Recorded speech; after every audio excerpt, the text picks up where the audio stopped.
Rentetan tembakan peluru langsung dilaporkan kembali bunuh pasukan infanteri IDF secara bertubi-tubi. Serangan langsung dan brutal itu diketahui telah terjadi di medan perang tepi barat pada Rabu 20 November 2024 kemarin. Mengutip Al-Mayadin, pada 21 November perlawanan Palestina terus terlibat pertempuran sengit dengan pasukan IDF di lebih dari satu wilayah di tepi barat. Rinciannya, Brigade Jenin dari kelompok Fardan telah terlibat pertempuran sengit dengan pasukan IDF selama berjam-jam di garis depan, menargetkan pasukan infanteri dan benteng penembak jitu dengan rentetan peluru langsung secara bertubi-tubi. Selain itu, secara bersamaan Brigade Jenin dari Brigade Al-Quds terlibat dalam konfrontasi sengit di daerah Al-Yamun dengan pasukan IDF di garis depan, menargetkan bala bantuan militer dengan rentetan tembakan langsung dan alat peledak. Selain itu, unit teknik berhasil meledakkan alat peledak yang telah dipasang sebelumnya di pintu masuk Al-Yamun, menargetkan kendaraan dan bulldozer militer di 9 pada dini hari waktu setempat hingga mengakibatkan sasaran meledak seketika.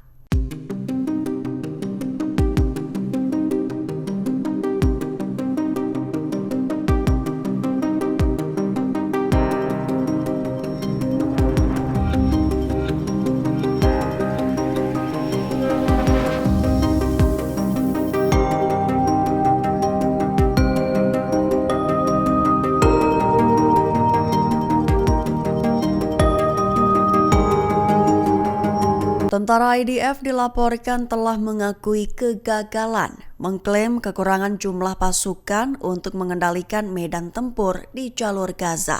Mengutip Al-Mayadin, pada 21 November hal itu dilaporkan dalam sebuah artikel oleh jurnalis Israel Benny Ashkenazi di situs web media Israel Walla. Laporan tersebut mengungkapkan bahwa pekan lalu pasukan Israel memberi tanggapan kepada Mahkamah Agung terkait izin masuk bantuan kemanusiaan ke Gaza. Dalam tanggapan itu, mereka menyoroti keterbatasan jumlah pasukan yang menghambat penguasaan wilayah secara efektif. Mengakui bahwa IDF kekurangan jumlah pasukan yang dibutuhkan untuk menguasai jalur Gaza. Dengan begitu, kantor Jaksa Agung Pendudukan Israel mewakili IDF buka suara. Pihaknya menjelaskan bahwa jumlah pasukan dan sifat operasi militer saat ini tidak memungkinkan kontrol penuh atas Gaza. Selain itu, mereka juga menegaskan bahwa kendali efektif IDF belum tercapai, sementara Hamas masih memiliki kemampuan menjalankan otoritasnya di medan tempur tersebut.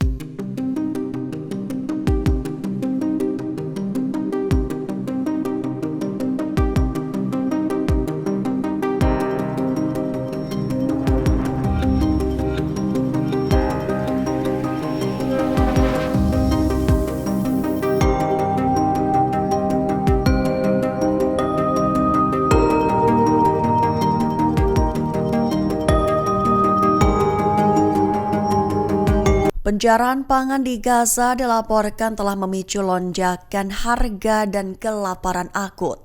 Menjadi malapetaka lain selain gempuran bertubi IDF dengan serangan udara dan daratnya.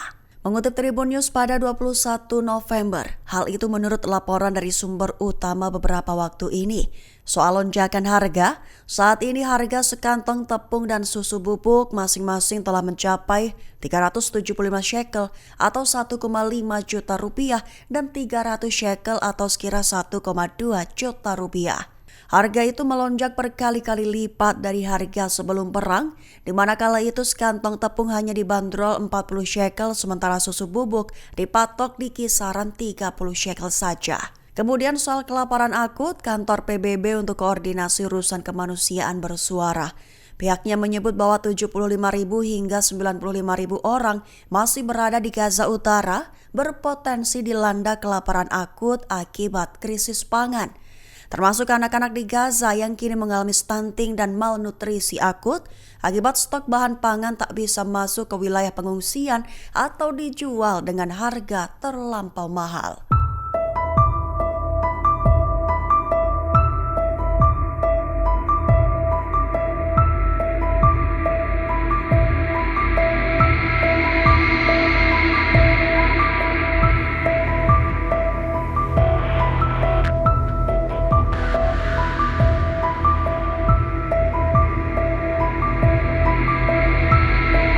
Markas utama Brigade Golani dihancurkan rudal Hizbullah pada Rabu 20 November 2024. Selain itu, drone dan peluru artileri Hizbullah juga menargetkan demi tujuan pemusnahan pemukiman-pemukiman Israel. Mengutip Amayadin pada 21 November, hal itu menurut laporan pernyataan Hizbullah pada Rabu 20 November 2024. Lebih tepatnya, Hizbullah telah menargetkan banyak lokasi militer Israel dan pemukiman di wilayah yang diduduki menggunakan rentetan roket, peluru artileri, dan drone. Sasaran utama dalam serangan itu termasuk pangkalan logistik, pangkalan seraga yaitu markas besar Brigade Golani, dan berbagai permukiman Israel seperti Shafat, Shtula, Afifim, dan Farfradim. Selain itu, Hizbullah juga menargetkan pesawat nirawak dan tank lapis baja milik pendudukan Israel. Sumber utama menyatakan bahwa operasi Hizbullah itu menunjukkan strategi multi cabang serangan langsung terhadap infrastruktur militer pendudukan Israel, memaksa mereka untuk secepatnya meninggalkan wilayah darat, bahkan wilayah udara Lebanon.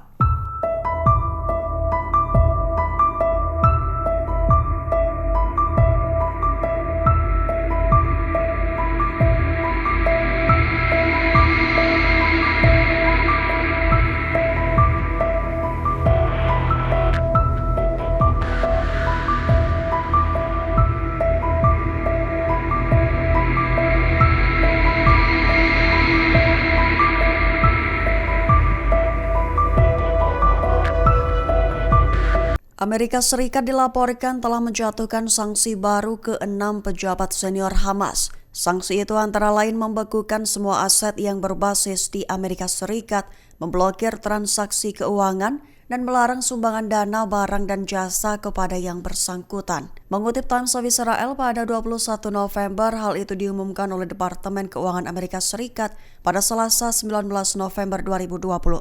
Adapun ke-6 pejabat senior Hamas itu antara lain Ganimat, anggota lama sayap militer Hamas yang kini bermarkas di Turki. 2 pejabat Hamas lainnya yang berkantor di Turki juga termasuk di antara mereka adalah Musa Daud Muhammad Akari dan Salam Mamari. Selain ketiga pejabat Hamas yang berbasis di Turki, Amerika Serikat juga menjatuhkan sanksi terhadap pejabat yang berbasis di Gaza seperti Bashem Naim, Ghazi Hamad, dan Mohamed Nazal. Perlu diketahui tindakan penjatuhan sanksi kali ini menandai sanksi ke-9 kalinya Departemen Keuangan Amerika Serikat kepada Hamas.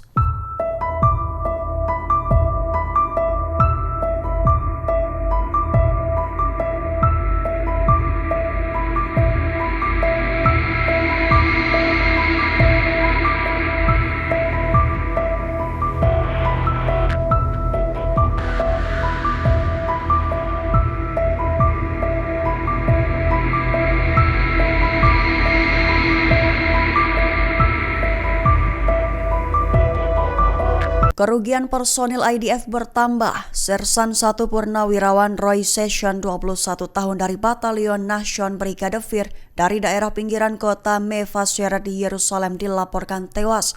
Sementara perwira senior Letkol Yoel Klikman dikabarkan terluka parah. Mengutip Times of Israel pada 21 November, hal itu diumumkan oleh militer IDF pada Rabu 20 November 2024. Lebih tepatnya, IDF melaporkan bahwa kedua pasukannya tersebut tewas dan terluka akibat terlibat pertempuran sengit di jalur Gaza pada Selasa 19 November 2024. Menurut penyelidikan awal IDF, keduanya terkena tembakan dalam baku tembak dengan orang-orang bersenjata di daerah Beit Lahia. Kematian Session menambah jumlah total prajurit cadangan, dan petugas keamanan lokal yang tewas dalam pertempuran sejak serangan 7 Oktober 2023 silam menjadi 800 orang. Pengumuman itu muncul setelah IDF mengatakan pasukannya telah membunuh lebih dari 1.300 perlawanan selama operasi yang sedang berlangsung di daerah Jabalia di Gaza Utara.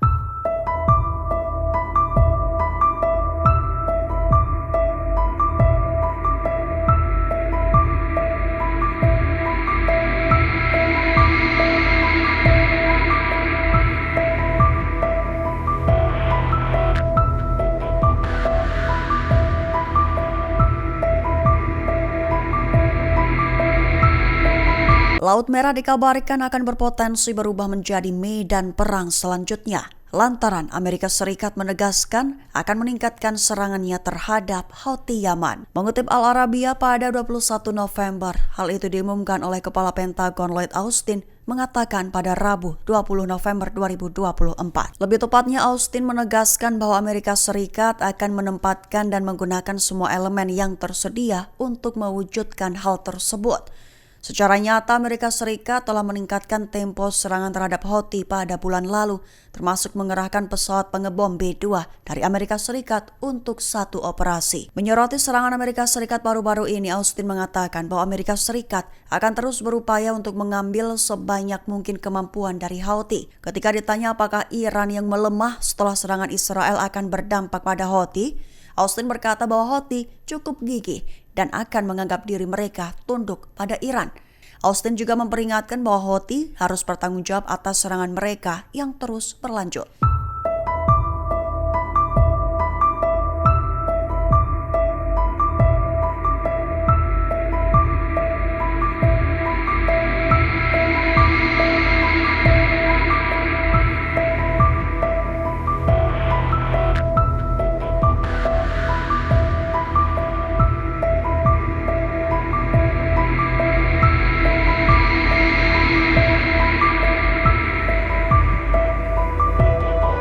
Pasukan IDF dikabarkan telah menemukan senjata Rusia di Lebanon yang dipakai Hizbollah. Pejabat keamanan Suriah dan Arab bongkar cara persenjataan itu bisa masuk ke medan tempur Lebanon. Mengutip Tribun News pada 21 November, laporan itu menurut terbitan Sumber Utama baru-baru ini. Menurut laporan, beberapa tahun terakhir senjata canggih termasuk rudal anti-tank Kornet dikirim ke Lebanon Selatan dari persediaan Rusia di Suriah. Menurut mereka, Rusia telah lama memasok senjata kepada tentara Suriah serta mengendalikan beberapa gudang senjata swasta di negara tersebut. Meskipun Hizbollah sebelumnya memiliki senjata Rusia yang kurang canggih, kini senjata mereka lebih modern, lebih efektif, dan hadir dalam jumlah yang lebih besar. Senjata-senjata itu, terutama Kornet, secara signifikan disebut meningkatkan kemampuan Hizbollah melawan serangan Israel. Menurut laporan tersebut juga, senjata anti-tank seperti Kornet termasuk senjata paling efektif di gudang senjata Hizbollah dan digunakan untuk membunuh banyak tentara Israel.